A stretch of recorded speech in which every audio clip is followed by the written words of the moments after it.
I'm not even kind of looked at my glass half full. I've always looked at it just overflowing.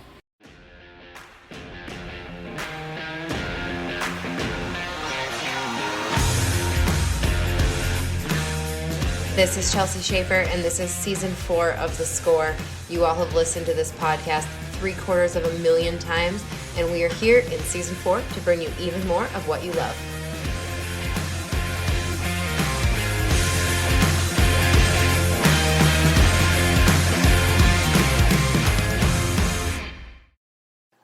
Hey everyone, this is Chelsea.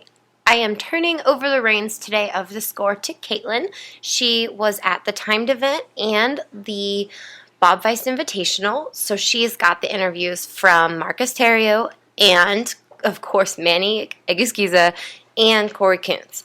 But I'm going to stop in and let you know that this episode is sponsored by Fastback Ropes.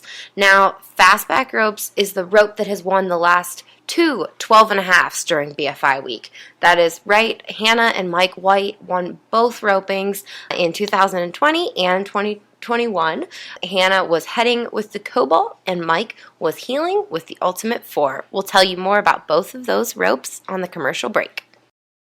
If you weren't at the Lazy E Arena in Guthrie, Oklahoma from March 11th through the 14th, then you definitely missed out on a lot of excitement from the Cinch Timed Event Championship and the Bob Feist Invitational. Hey guys, it's Caitlin Gustav, and I have taken over the score for this week. The weekend at the E started off with the 37th annual Cinch Timed Event Championship. After the final round was complete on Saturday, March 13th, Poplarville, Mississippi's Marcus Terrio was crowned the Cinch Ironman after knocking down 25 head in a time of 322.4 seconds, worth $100,000. Then, once the timed event was complete, we watched some of the elite ropers in our sport pile into the Lazy E to compete at the 44th annual Bob Feist Invitational, where we watched as Manny Egusquiza and Kory Koontz knocked down their 6th steer at high team back in 7 and 16 seconds to secure the win with a time of 46 and 48 seconds on 6 head, worth $150,000 for the team. To top off their weekend, Kory's 13-year-old Dun Gelding Remix won the heel horse of the BFI, which is the first time Kory has ever had a horse win that title. He's rode greats like Jackal and Switchblade, and none of them have won that title under him, so that was a huge feat for him. If you remember, Kory was in a major wreck on January 16th in 2020, which left his truck and trailer totaled, and he lost his new mount Rudy. And Remix was the only horse to come out of the accident, but he was pretty beaten up. Kory, with the help of the team at Outlaw Equine with Josh Harvey, fought hard to help bring Remix back to fighting shape, and after weeks of therapy on the AquaTred and the walker, Remix came back better than ever before, and after this weekend at the Bob Feist, it definitely shows. To kick off this episode, we're going to listen to a special interview with the Cinch Timed Event champion, Marcus Terrio. Man, I can't even put this to words. How are you feeling right now? I feel great. I'm very glad it's over. It is a fantastic event, and it's very fun, very overwhelming, but this is one of the first years I've been glad it's over. Mm-hmm. And why are you glad it's over? Because they give me the big check. Yes. And speaking of the big check, you've been coming here for 5 times now. You've placed second a few times, correct? I won third once and fourth once and then fifth. Yeah. Been close. Yeah. And to come here and get it done. Yeah, I've been in the situation to win the deal twice. Probably been in numerous times in the lead at the beginning, and just it seemed like every time something would fall apart, and just like today and on my last one in the trip and got a half hitch on the back leg. That's so 1 in 100 tries. Mm-hmm. That's actually the first time I've ever had that happen to me, and I've tripped for 5 years now. Mm-hmm. It was just got to overcome them things. I think that's why this is the Ironman. Mm-hmm. Definitely. And like you said, it did come down to that steer tripping. between you and Seth and Roger and Paul David Tierney, watching them go before you were last man out, what was going through your head right there? Well, I knew before they ever went that no matter what they did, I was going to have a chance to win first, because I think I was 10 seconds in the lead, and I knew I was going to have a chance to win first no matter what they did. And I think that was kind of put me at peace a lot about it, and I was just glad when it was over, glad to throw my hands up, and, you know, it's just great feeling to be able to finally cinch this deal. Yes, sir. Yes, sir. And we talked about it before. Your dad has been here multiple times. He's placed second a few times here, and you got one over his head now and got the win. How does it feel to come to this prestigious event and knowing that your dad's been here before, and watching him compete here, and now you're a champion here? Oh, it feels great. I used to come up here with him when I was little and warm the horses up, and it's just we're getting to watch him compete, and then getting him watching me compete.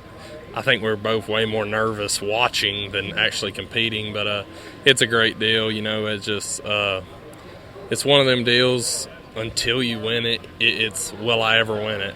And just to be able to win it, I feel very fortunate. And what was your preparation leading up to this event this year? I practiced tripping a lot. I mean, I literally tripped more steers before this year than I have all the years. I mean, I probably tripped more steers in the last month than I have my whole life. And just, I practiced the other events a little bit, but definitely tripping was the main focus. Because, I mean, every time that's what's always separated me from, my opinion, winning this deal. I should have won it 2 other times by now, but just the tripping, and it all boils back down to my fault, just not preparing enough for that event. And coming in, you had Shay Carroll heading and healing for you. Let's talk about his help here at the timed event. Oh, he is great. He's done a great job for me the last 2 years. He actually, I think we've been clean on 19. No, clean on 18. I got a leg, and he got a leg in the same round the other night. And he said, "Don't worry about it. That was my fault. I roped the leg and showed that to you." And he's so confident. He texted me on the way over here, and he said, "I hope you're ready to win this deal." And I said, "Yeah, I am." He said, "Well, this year we will win it." And just, he's so confident. Yes. I mean, Shay does have a good head on his shoulders, and to have him heading and healing for you, getting those shots done, that is pretty lucky right there. Yeah, I'm convinced there's no position you can put him in where he's going to panic, and that is the world at this event, is not panicking. Yes, sir. And you had Tyler Pearson helping you in the bulldogging, and I know you said you've kind of grown up around him, lived close to you. Talk about your guys' relationship and what he's done to help you in the bulldogging. Whenever Tyler was in college, my dad had a pretty good horse, and he would ride here and there, and he was just coming up, and just I can remember when I was little, he was one of the guys that was always cooler, that would actually, you know, have something to, you know, just didn't mind hanging out with a kid, and we've always been real close. And when I was starting, I would go over there. He would always send horses for me wherever I needed them, and we're very close, and just glad to be able to have some people that kind of helped me get my start here to help me on the big stage. Definitely. And, you know, we got to talk about it. You were leading the all-around standings in the PRCA for a while this season. Switching your mindset from the PRCA, you know, those starts are very different than here, and it's not a marathon like it is here. How do you, I guess, your mindset going into, you know, PRCA stuff and then coming to the timed event? Oh, it's just, you know, the PRCA, you get paid for who goes the fastest every time, and the team roping has gotten so fast these days. It is literally go fast as you can. If you make one mistake, you hardly ever seem to win anything. And this deal, it's just, you run so many head, and the cattle are so tough. They're great cattle, but just like you said, the start's so long, anything can go wrong. The arena's huge, and when you run 25 head, I don't care who you are, you're going to make mistakes. Yeah, it's definitely a marathon here. And let's break down your runs. Kind of, what were your worst runs going into this event that, you know, now that it's over? The second round in the trip, and that steer step left, and I think I had some bleacher help telling my horse whoa, and he was a little early. And the steer kept trying to get up.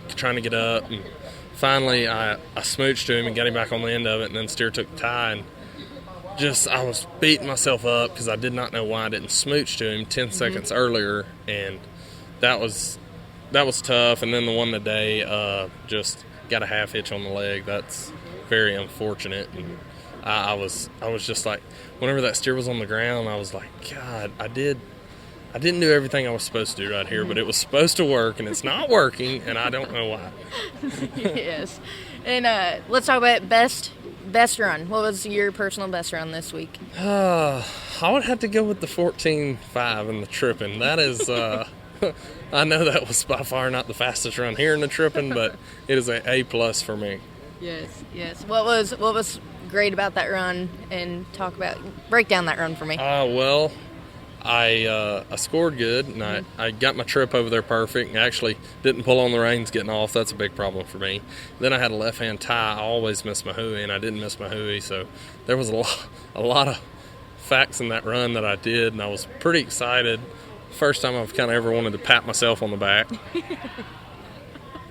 Yes. And I know, Clay Smith, he was leading it going into after round 1 and round 2. And I talked to him, and his mindset, was be aggressive, go at the barrier. What was your mindset? Were you trying to go at the barrier or safety up a little bit? I was just trying to get good honest starts. You're going to run them down there anyway, so I didn't really see no point in trying to drill the barrier. But you definitely want to get good starts, or you just, run your horses for no reason. But I was just trying to be solid, just take my first shots, don't second guess myself, and that I seem to do better in them situations when I don't second guess myself. And you said that this is the biggest win of your career. I guess after this, what's next for you? Well, I mean, as thousands of cowboys, I would love to make the national finals, and I guess that's the next goal, and then we'll be back here in a year for this goal again. And what do you think your preparations for next year is going to look like now that you've won it? You are the Iron Man. Yeah, in a year from now, that won't matter. There's 19 guys trying to get that position at the top. So I would like to get better as a whole at tripping. I don't feel like I'm great. I feel like I drew really good this week and was able to get by. But definitely I would like to get better at that. And just you got to stay practicing at all of them. Like I said, in a year from now, it does not matter that I won it this year. And I got to ask, how did you hold up mentally and physically? It is a tough event right here, and your body's got to be sore. Well, with the crew I got, I would kind of get down. I would want to get negative, and they just refuse to let me get negative. So I about learned you can't be negative with them, or it's not cool. But I'm pretty sore. The bulldogging, some of my third steer, I think, run pretty hard, and I hung it on him pretty hard down there, and I'm pretty sore. And then the tripping, I don't know why the tripping makes me sore. I don't know if everybody gets sore or just that I'm doing it that wrong. Awesome. Well, Marcus, congratulations. You are the cinch Ironman. Wow, that sounds good. Thank you, Marcus. Thank you. Hey, Chelsea again. As promised, we're going to take a break from this episode to let you know about the Cobalt by Fastback Ropes. It's a perfect combination of poly and dyed nylon, resulting in a highly durable rope. It is medium in diameter and weight and will likely appeal to ropers who prefer more tip weight and less body or bounce. That is just like Hannah White, who just won the $130,000 that she and Mike took home. This is the second year in a row she has headed with the Cobalt to win that roping. While Hannah won it on the head side, of course her husband Mike won it on the heel side. He was using the Fastback Ultimate 4 heel rope.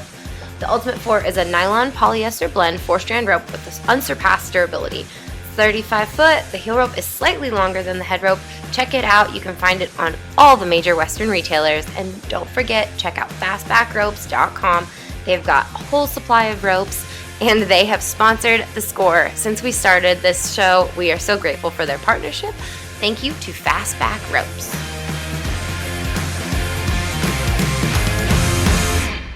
Again, congratulations, Marcus, on being the 2021 Ironman. And now you guys enjoy this special interview with Manny Egiskiza and Kory Koontz after they won the Bob Feist Invitational. All right, you guys, I am here with the 2021 champions of the Bob Feist Invitational, Manny Egiskiza and Kory Koontz. You guys, it's over an hour past winning this event. Now that it's kind of sunk in, how does it feel? You know, it's a great feeling. It's sure enough a amazing feeling of accomplishment. You know, this is a huge roping, tough setup, big steers, strong, long score, all of the variables that play into making it difficult, so that at the end of the day, the best team wins, and feel so blessed that we're that team. And so, pretty cool. Yes, sir. And Manny, those steers, like Kory said, steers were strong.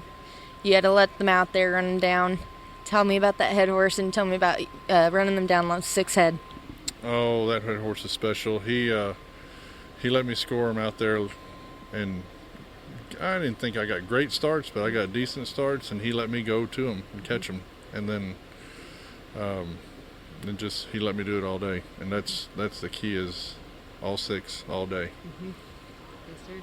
Yes, sir. And Manny, this has to be one of the biggest wins in your career. Am I correct? Oh yeah, that's the biggest one. You were calm and cool going into that short round, high team back. Talk about your mental game right there. You know, I was peaceful all day. I think it's because I was prepared. I'm not saying that I wasn't prepared before, but everything has to fall into place, whether horse, partner, drawing some steers, staying focused. And I never did one time get nervous and worried. I was just kind of in chill mode. Yes, sir. Yes, sir. And Kory, you've been coming to the BFI. When was your first year? I believe it was 1990. 1990. And how many times have you won this event? This is my third. Your third. How, going in, just like Manny, you seem very calm going into that short round. Let's talk about your mental game, and going in, you did not take any slow shots right there. That first shot you had, you took it.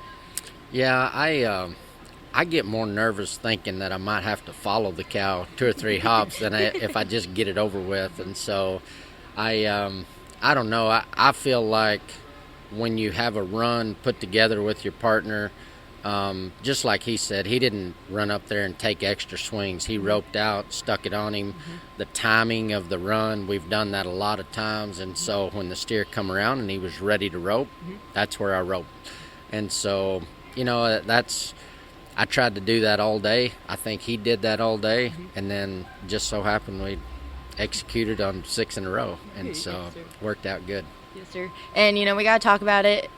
You know, headlines used to be Koontz and the Kid, Kory and the Kid. You roped with Dustin Egiskiza, Manny, your younger brother, and now you guys partnered up. How did your guys' partnership come about? What made you want to rope here at the BFI?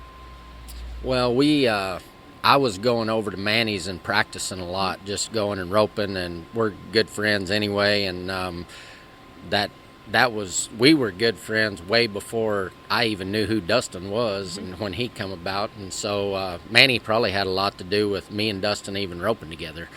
And so through all of this, I'm practicing at his house, and it's just kind of, we decided, well, shoot, we might as well rope together because I'm coming over here and roping all the time, and we're both kind of at the same stages of our life where probably not going to go full time, but as far as still competing at a high level and wanting to execute and wanting to work at it and make a living, that's basically, we want to pay the bills.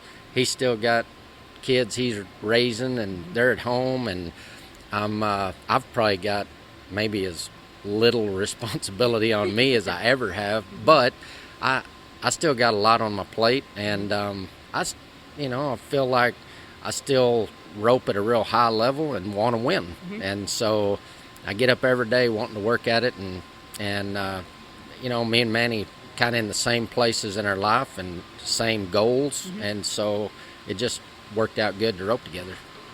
Yes, sir. And how about you, Manny? I gotta say, Kory's one of my favorite healers of all time. He's one of my heroes. How cool is it to have him on the backside? Oh, he's been a hero of mine forever because I healed, the first part of my career, and I looked up to him and what he did and the horses he rode, and I can probably tell you all the heel shots he made on Iceman back in those other Yes. days. But no, it's a great friendship, and he's one of my heroes. And you know, it's fun to have a partner that comes over and wants to work at it every day as much as I do, and it's cool. I mean, it's a blessing, really.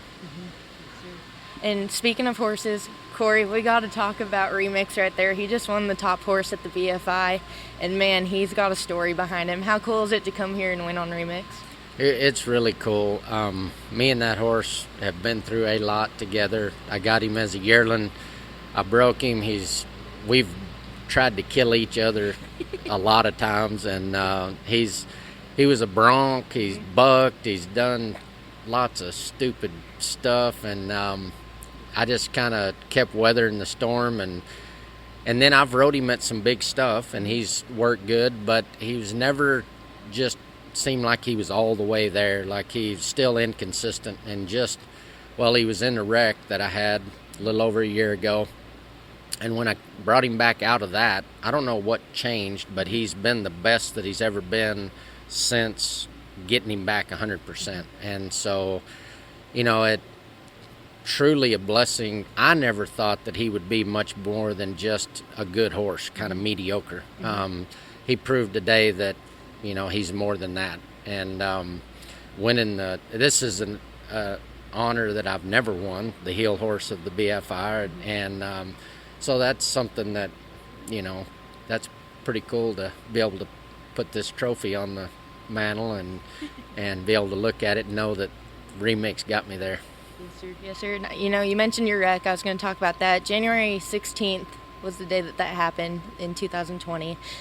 You know, you lost your great horse Rudy, and Remix had to battle back a lot just to be sound and healthy again. You know, let's kind of talk about that and how you've bounced back from that big wreck. Well, you know, that was a scary deal. And then to lose a horse that I felt like had a lot of future, and so that was a hard deal. I lost a truck, a trailer. You know, that's been sure enough a money pit ever since that happened. And so, but I've always, I'm not even kind of looked at my glass half full. I've always looked at it just overflowing. And so the wreck really didn't get me down any. I just kept working and doing what I do, and still putting in the effort and the time, and still working at it, and all of the stuff that I always did, I just kept doing. And so it didn't ever I never had the poor me attitude kind of thing, and I just don't think that gets you anywhere. And so, but anyway, it is, for this to all come to this day and a big win on him, on Remix, that there was a little time there after that wreck where he couldn't even put his head all the way down to the ground to eat out of a tub on the ground. He wasn't walking even very good for a little while, and then he couldn't trot, and then he, you know, it's like, so he's come a long ways. And Josh Harvey, Outlaw, Equine, all of that crew did a lot to help me, you know, get him back to where he was 100% and ready to go. So I owe them a lot too. Yes, sir. Yes, sir. I know. I'm so glad Remix is sound and healthy and back in your string, and I know I love watching that horse go. Thank you. I appreciate it. Yes, sir. And Manny, we do got to talk a little bit more about that head horse. What do you call that horse? Age, and, you know, to be able to run down 6 head like that, that horse has to be very athletic.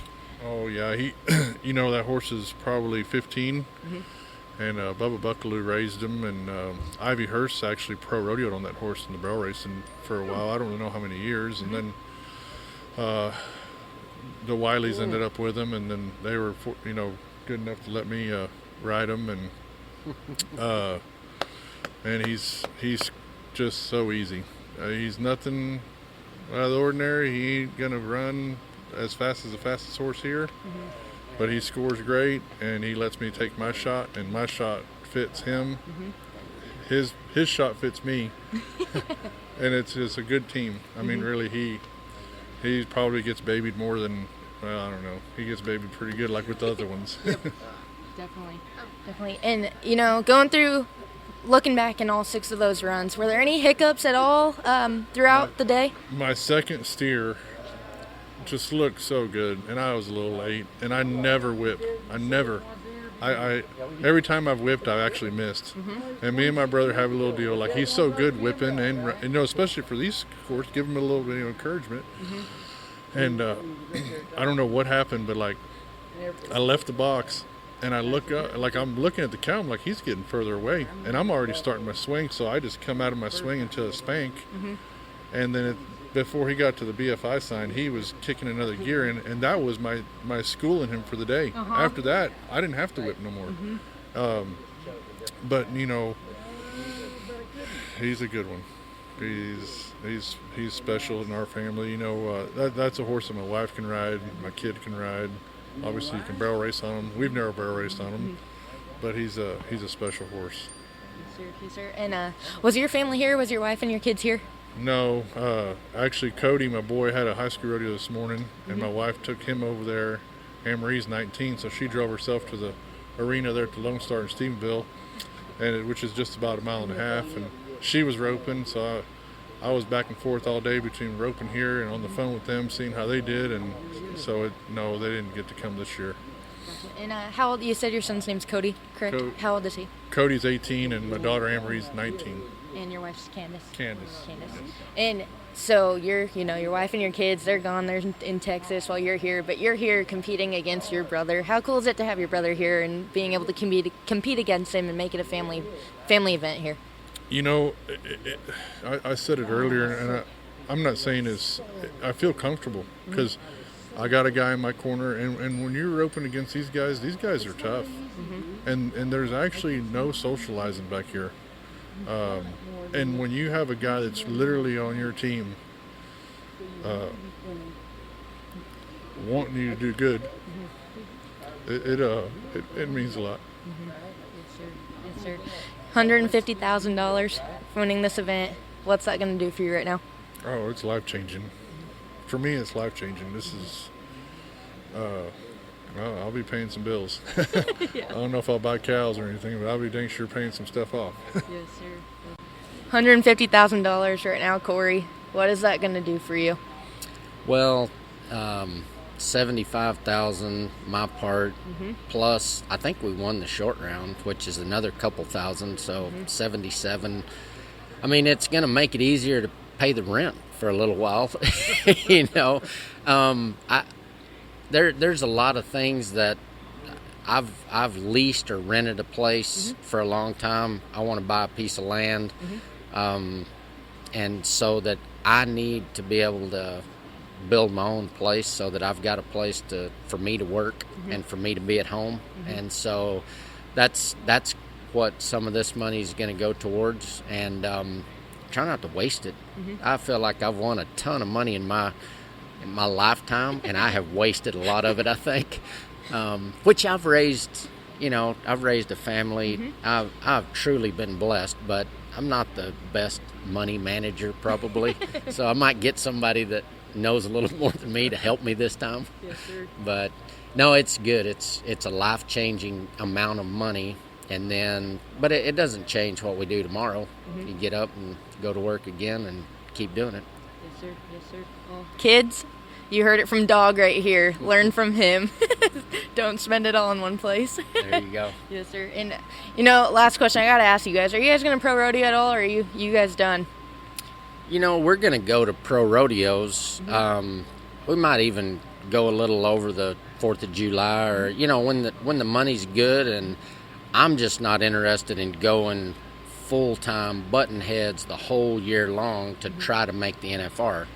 Now, if we went in July and just kicked butt and things went great, I mean, I'm not giving a retirement speech because we still, as a team, and we both rope for a living. So we're not quitting by any means, but our goals and kind of what we're after have changed a little bit. And so I don't look to go rodeo full time out trying to make the NFR. That doesn't mean we won't rodeo full time in Texas and the close stuff. And he's got, responsibilities at home, and I just don't want to leave. I'm tired of driving. So I kind of like last year going to the amateur rodeos. You drive about 3 hours and come home. And so that sounds more fun to me. Yes, sir. Yes, sir. Do you have anything to add to that, Manny? No, I'm with him. It's it's whatever we decide to do. I'm like him. I don't want to have to be on the road the whole time. I do have some responsibilities at home that I got to be there for, and might go here and there, but where we live now, it's you get to go to something every week. That's good, not just okay. It's good, and you're 3 hours from the house, 4 hours at the most, maybe 5, but yeah, it's gonna be a lot easier for a little while. Yes, sir. Yes, sir. Awesome. Well, I know your guys' phones are blowing up. You've got a lot of people to talk to, but congratulations, you guys. I'm so excited for both of you. Thank you very much. Thank you. Caitlin, great job on this episode. Thank you so much for traveling and all the hard work you put in. And thank you to Fastback Ropes for sponsoring this episode, fastbackropes.com. They have long been our partners. They help us bring coverage all year to the sport of professional team roping and recreational team roping alike. We so appreciate it. Thank you to Terry and Kory and their whole crew. They are wonderful to work with. fastbackropes.com.